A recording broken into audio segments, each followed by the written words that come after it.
Salam sejahtera, salam satu keluarga Malaysia, tuan-tuan, pendengar hadirin yang dikasihi sekalian.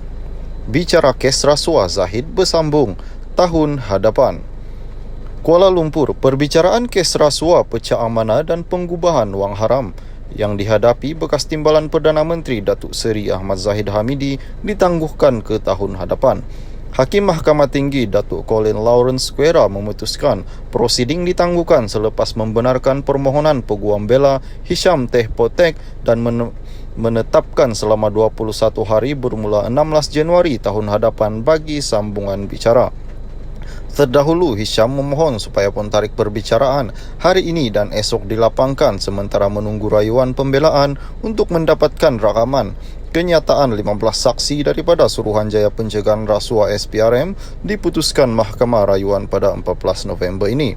Menurut Hisham, keputusan itu penting bagi membantu pihak pembelaan dalam menentukan jumlah dan urutan saksinya yang akan dipanggil memberikan keterangan.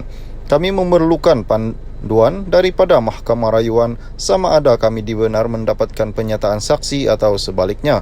Kami dalam dilema, katanya. Dalam pada masa itu, Hisham memaklumkan bahawa seorang saksi pembelaan daripada Bagan Datuk yang sepatutnya memberi keterangan hari ini tidak hadir kerana tidak sihat. Timbalan Pendakwa Raya Abdul Malik Ayub kemudian memaklumkan kepada mahkamah bahawa pihaknya tidak membantah penangguhan prosiding berkenaan. Prosiding hari ini sepatutnya bersambung dengan mendengar sesi soal balas saksi pembelaan ke-6 Datuk Muhammad Kamal Abdullah 65 yang juga pegawai khas Ahmad Zahid. Ahmad Zahid membela diri terhadap 47 pertuduhan rasuah, pecah amanah dan pengubahan wang haram membabitkan dana Yayasan Akal Budi. Beliau didakwa menggunakan dana yayasan untuk membuat 6 pembayaran kad kredit persendirian, polisi insurans dan lesen kenderaan persendirian, kiriman wang kepada sebuah firma guaman dan sumbangan kepada Persatuan Bola Sepak Polis Diraja Malaysia. Salam sejahtera tuan-tuan, puan-puan yang dihormati dan dikasihi sekalian. Jangan sabotaj cah keting jika tidak tercalon. Keputusan yang tegas, berani dan bijaksana perlu dilakukan dalam usaha memulih dan menjadi pencetus kepada kebangkitan UMNO dan Barisan Nasional, kata Datuk Seri Dr. Ahmad Zahid Hamidi. Pengurusi BN itu berkata bukan mudah untuk memilih yang terbaik dalam kalangan terbaik dan dalam membuat keputusan getir itu banyak pertimbangan diambil kira sebelum memilih calon dimuktamadkan. Tahniah kepada semua calon yang berjaya dipilih. Sesungguh anda adalah terbaik kalangan terbaik. Sesungguhnya Top 5 memaklumkan penyaringan yang terperinci bagi mengelak berlakunya pisang berbuah 2 kali daripada sikap, pendirian dan tingkah laku yang boleh memudaratkan UMNO.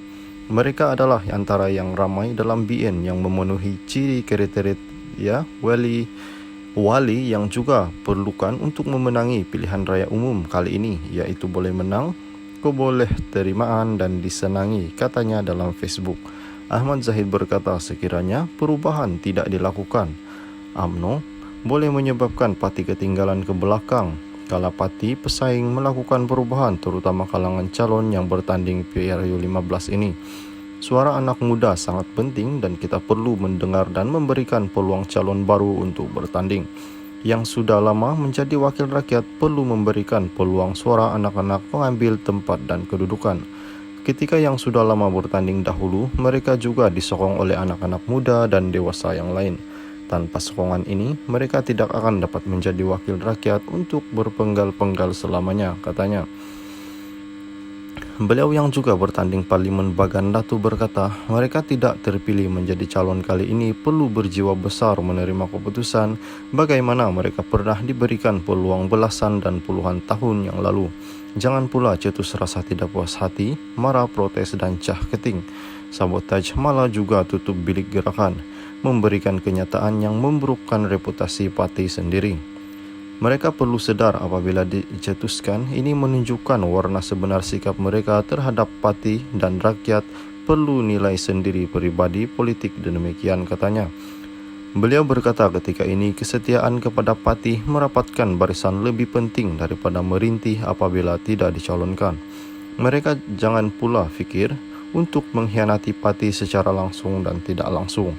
Jika ini berlaku, bermakna tidak bersyukur kerana selama ini mereka relevan menjawat jawatan lama kerana atas tiket parti UMNO dan BN. Ahmad Zahid yang juga Presiden UMNO berkata keputusan meletakkan muka baru juga sebahagian peramajaan parti dan memastikan kebangkitan anak muda memberikan tempat kedudukan sewajarnya untuk memasti suara dan undi muda di bawah 40 tahun jika tidak dipikirkan. Kita perlu menerima hakikat undi bawah 39 tahun mewakili sekitar 50% pengundi dan negara ini yang bakal mengundi pada PRU15. Maka kita perlu pastikan sayap putri dan pemuda BN berada dalam landasan yang betul di barisan hadapan di BN. Sebab itulah misalnya Ketua Puteri UMNO Malaysia, Ketua Puteri Negeri Pemuda UMNO mengambil tempat dan kedudukannya. Beliau berkata yang sudah lama berpolitik memberi laluan menjadi suri teladan BN, manakala yang muda mulai mengambil tempat dan kedudukan bagi memperbaharui kesinambungan kepimpinan masa depan. Kita perlu berubah dalam politik. No one person is indispensable, but all people are important. Apabila tidak tersenarai, bukan maknanya tidak penting dalam parti, tetapi tidak selamanya kita menolak langit. Maka laluan kepada calon baru perlu dilakukan seperti peribahasa, patah tumbuh hilang berganti. InsyaAllah mari kita bersama-sama merapatkan barisan, mengukuhkan kesepaduan kita, memastikan kemenangan besar barisan nasional dan kestabilan kemakmuran negara. Salam sejahtera tuan-tuan, puan-puan yang dihormati dan dikasihi sekalian. Bakal calon BN paling muda di Melaka ikrar kerja kuat. Calon BN paling muda di Melaka, Abdul Hakim Abdul Wahab 37, berjanji berusaha bermati-matian bagi memastikan BN kekal di Parlimen Masjid Tanah. Bakal calon BN itu berikrar mengekalkan penguasaan BN di kerusi berkenaan selepas penyandang ahli Parlimen Masjid Tanah Datuk Wira Mas Yati Samsudin menang di kawasan itu atas tiket BN pada PRU14 tetapi keluar UMNO dan menyertai Bersatu pada hujung 2018. Doa berkat dan kuat kerja jentera BN, saya akan berusaha sedaya upaya untuk meyakinkan pengundi BN harus kekal di Parlimen Masjid Tanah pada PRU15. InsyaAllah saya yakin pengundi tidak pernah melupakan jasa dan rekod perkhidmatan pemimpin BN selama ini bagi membangunkan kawasan ini dari aspek politik, ekonomi dan sosialnya. Katanya di sini hari ini. Abdul Hakim adalah Ketua Pemuda UMNO bahagian Masjid Tanah dan Setiausaha Politik Ketua Menteri Datuk Seri Sulaiman Muhammad Ali. Beliau diumumkan sebagai bakal calon BN Parlimen Masjid Tanah pada majlis pengumuman calon BN dan pengurusi BN yang juga pengurusi UMNO Datuk Seri Dr. Ahmad Zahid Hamidi di Kuala Lumpur malam tadi. Abdul Hakim berkata beliau berikrar untuk berjumpa dengan seramai mungkin 60,000 pengundi di kawasan berkenaan membabitkan Dewan Undangan Negeri Air Limau, Kuala Linggi, Lendu, Tanjung Bidara dan Tamboh Daning. Katanya sebelum ini beliau sudah mengajukan pelbagai program untuk anak muda seperti pertandingan bola sepak, Karnival Jaya dan